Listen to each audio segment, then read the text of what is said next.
got, yeah. Yeah, over there.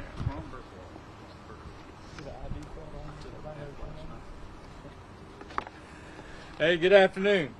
We certainly want to thank everybody for being here.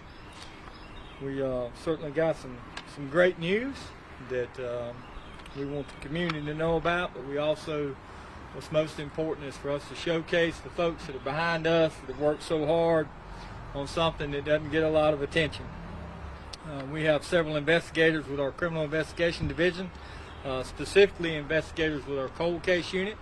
So we have revamped in the last year our cold case unit, and Jason Cox is in charge of that, who is an investigator here.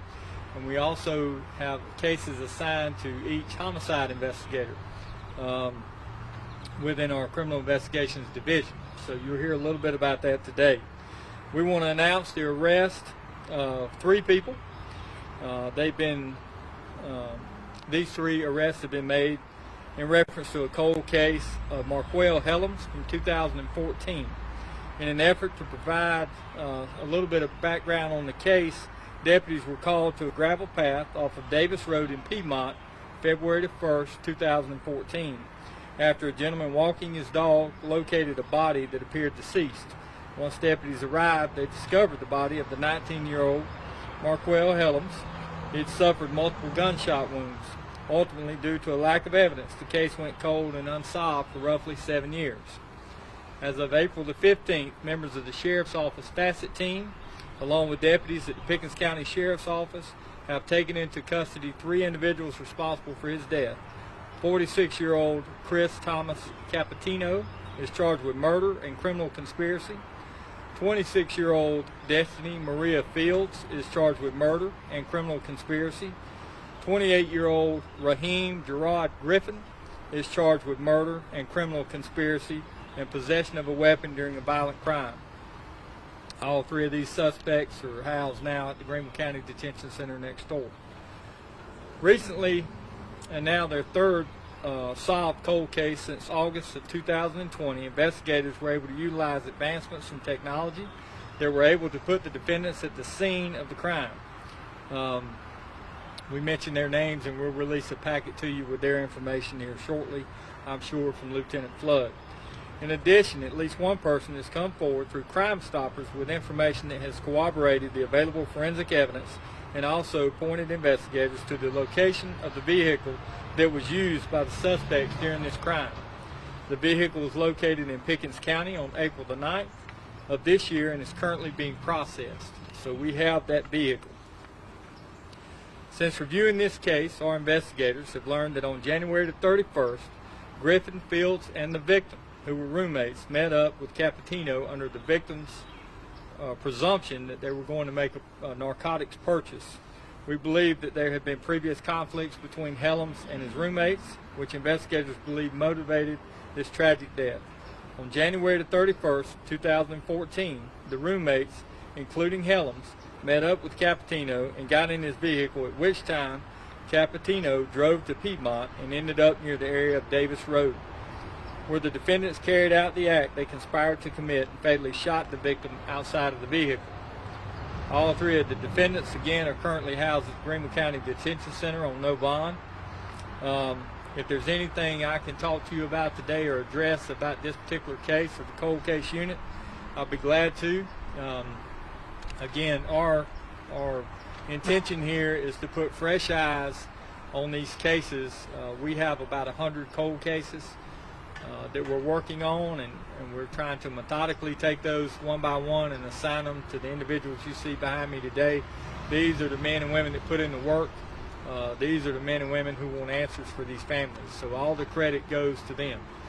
This is a very tedious process for sure when you talk about reviewing case files that are just boxes of information and then re-interviewing witnesses and trying to piece those things together. So I think these cases have been sitting for long enough, and we want answers for the family. We certainly want to bring some peace and resolution to them. We have a long way to go. Again, we're right about 96, right close to 100 active cold cases at this time. So any questions? Yes, Sheriff, when did y'all get that Crime Stoppers tip? when? I'm not sure the actual date. It has been within the last year when they opened up this case to start reviewing it. And you bring up an excellent point. If anybody has any information, we're not just working on homicides or death investigations, we're working on missing persons. And we have a number of them. So these families deserve answers, and we're going to make sure they get them. If you have any information, we would ask you call 23-CRIME, or you can call our non-emergency number here at 271-5210. But Crime Stoppers of Greenville does a tremendous job, not only helping us, getting us information, but offering a reward. And we can't thank that group enough for the board of Crime Stoppers and what they do for us here in law enforcement in upstate. Yes, ma'am. Sheriff, any cold case track is always good news, always good to hear. These individuals standing behind you, what are they doing that's working so hard to get these, even though all this time has gone by, but they're still getting resolution on it? Well, I think the most important thing is to look at their eagerness to solve something. If you look at our homicide division and the work they do, and, obviously if something happened today, we're looking for a suspect right away and we start generating information. Those are good cases, and they do a tremendous job at that for sure. And we have a lot of them, a lot of moving parts and pieces. When you talk about the solicitor's office and having to work with them, having to interview witnesses and work in neighborhoods, they do a great job. But what they do exceptionally well is take on a challenge. Not only the challenges inside the sheriff's office that have nothing to do with homicide cases, but I think they're very well prepared when they look at these cold cases and they dig into them. They put a lot of work into it. And I think it speaks volumes having 3 of these solved in just really about 7 or 8 months. Speaks volumes to the job they do. And Investigator Cox has certainly shown a lot of leadership. He's taken on that role of the cold case unit and really being the go-to guy for anybody who volunteers to take one of these cases. And we've had a lot of investigators behind me say, hey, give me one of those cases, let me look at it. And I think it speaks well of the type of individuals we have working here, and kudos to Investigator Cox, who's on the end there, who's done a tremendous job. So, Sheriff, can you kind of talk about this new technology that you mentioned that help, give these extra leads and evidence in this case? A lot of it is DNA, touch DNA. It's quite expensive, and it takes a while when we send that stuff off to get something back. A lot of families get frustrated when they want some resolution, even if it's a fresh case, a recently occurred case.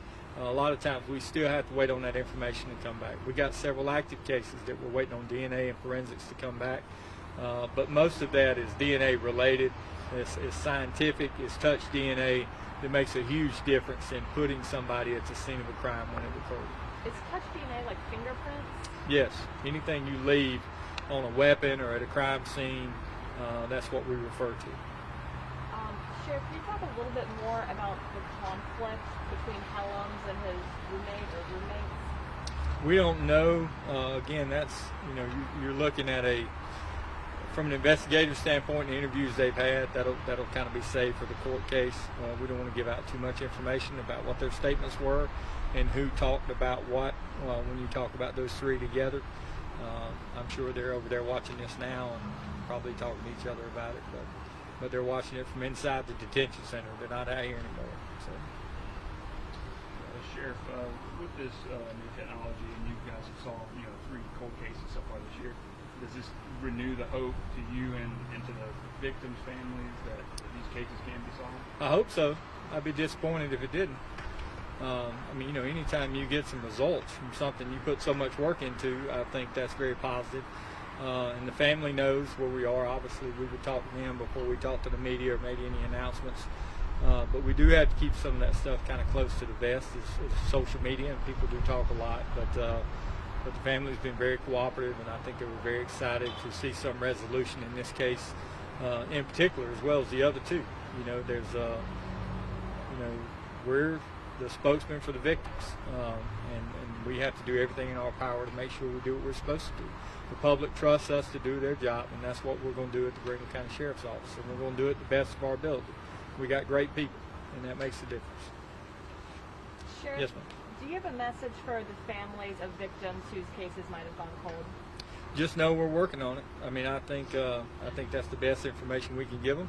We're certainly not going to give up on anything that we're required to investigate or asked to investigate. and there's always hope. You know, as long as there's somebody willing to talk to us, there's some evidence, there's some technology that we can use. These cases are being looked at. This is not, they're not just packed away in a box and stuck in a closet. If you don't believe it, you can ask Investigator Cox. You can look in his office, and there's cases, you know, there's plenty of them to be worked on, unfortunately, and we're going to do everything in our power to solve them. We will never just pack those cases away and tell you we've done all we can do. Carrie? Sheriff, you touched on it a minute ago about how people can provide tips with 23 Crime and other methods. Can you just speak to people about, it doesn't matter how much time has gone by, any and every tip is still valuable no matter what? Absolutely. Even if you think it's something we already have or something that may not seem very important to you, if you remember anything about it, by all means call and tell us. Those are all pieces of the puzzle to put this thing together to bring some resolution to where we are today. So, no, that's extremely important. There's nothing that we don't want to know about. If it's irrelevant, let us decide that. But by all means call and let us know and get involved. And that's how these things are solved with our community. They do great work. They'll follow up on leads, but to get those leads, we have to get it from you, the public. And we asking for your help on any case that you know about. Again, not just a homicide, but a missing persons case. I don't know the exact number. We have 11 or 12 missing persons that are unanswered. We don't know where they are. And you know, check out our Facebook page. Jason, make sure that stuff is on there. Our website, we're going to start putting our missing persons or unsolved cases on there to hopefully kind of reignite people's memory a little bit. And if they got something to offer, we hope they call us. What's the Yes, ma'am. oldest cold case or missing persons case? I think it's from 1968, I think. Is that right? And I don't know, I'm sorry, I don't know the name of it. I don't have it with me, but there is one that old in there.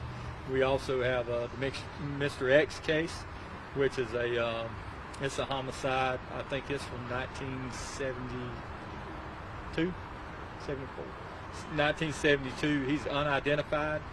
His body has been exhumed, and there was not a lot of remains, to be quite honest, but they are working on that case as well, as far as trying to find something to test for DNA and working with different agencies outside the state to try to identify him. But that would be the next one that we know of. Brad Willis actually is doing a podcast, I think, on that case, so we tried to help him, give him some information, and it's been good, to be honest. A lot of people listen to those and have information, or may remember when that case happened and have called and come forward and gave us some information. We don't have a name yet, obviously, but again, I think if we get it out there, people have information, they just think it might not be important. Is that it? Well, thank y'all so much for being here. We appreciate it. Let's give these guys a hand. This is where it's at. Thank y'all. Appreciate it.